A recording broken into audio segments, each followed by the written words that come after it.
Delegate from Fairfax, Delegate Simon. Mr. Speaker, I rise for a motion. Delegate has the floor. Mr. Speaker, members of the House, on April 13th of last year, 2017, we lost a giant in state and local politics in Fairfax County and Falls Church. And this is my first opportunity since that happened to address this here on the floor. My predecessor, Jim Scott, served the Commonwealth with distinction as a member of this Virginia House of Delegates for 22 years, and as a Fairfax County Supervisor for 14 years before that. Jim was first elected in 1991 to an open seat that was created specifically as a result of the 1990 census and the redistricting that followed that. And on election night, it looked like he had lost his election by 17 votes. But after a long and difficult recount, he ended up one vote ahead.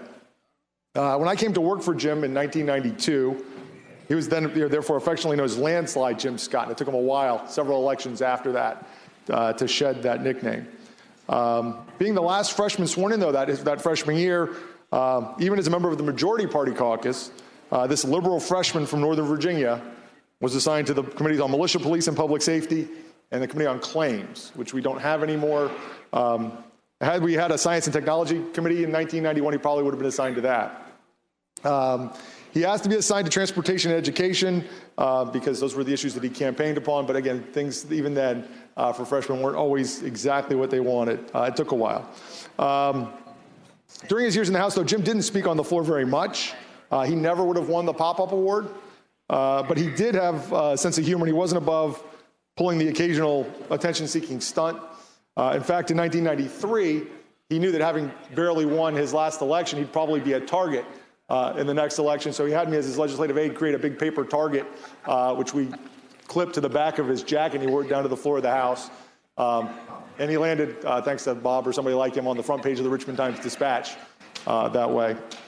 So although Jim didn't speak a whole lot on the floor, that sense of humor, that willingness actually to work behind the scenes and let other people take credit and move things forward served him well. And so by 1998, 5 years later, he was actually on 5 committees, including the then Corporations, Insurance, and Banking, now what we would call Commerce and Labor, and Finance, and a number of other committees. And then even when control of the body switched, as a member of the Minority Party from Northern Virginia, he still managed to land a spot on the Appropriations Committee, where he finished out his career.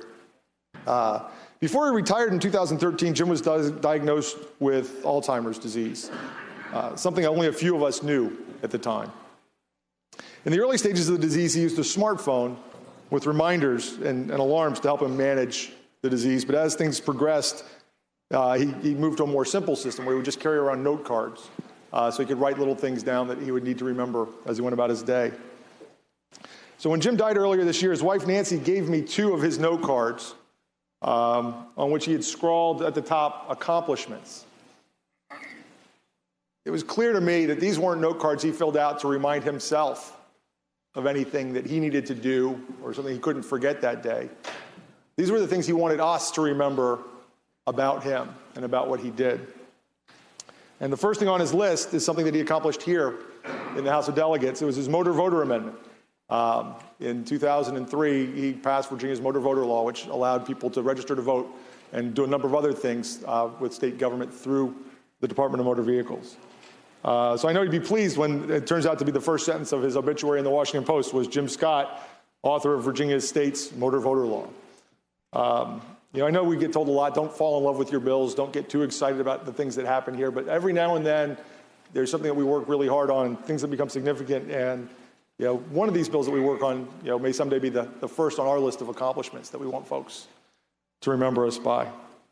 Mr. Speaker, members of the House, Jim Scott's accomplishments continue, even after he's departed, even after he's left us. They continue to impact Virginians in positive ways. He also put on his list his contributions as an appropriator to the George Mason University School for Conflict Analysis and Resolution, a number of other things that continue to affect Virginians in a really positive way. He's got a really proud legacy. I'm happy and pleased and honored to be able to succeed him in the 53rd District. And Mr. Speaker, with that, I move that when the House adjourn today, we adjourn in the honor and the memory of the Honorable James M. Jim Scott. Delegate Simon moves that when the House adjourn today to adjourn in the honor and memory of James Jim Scott. All those in favor of that motion shall rise.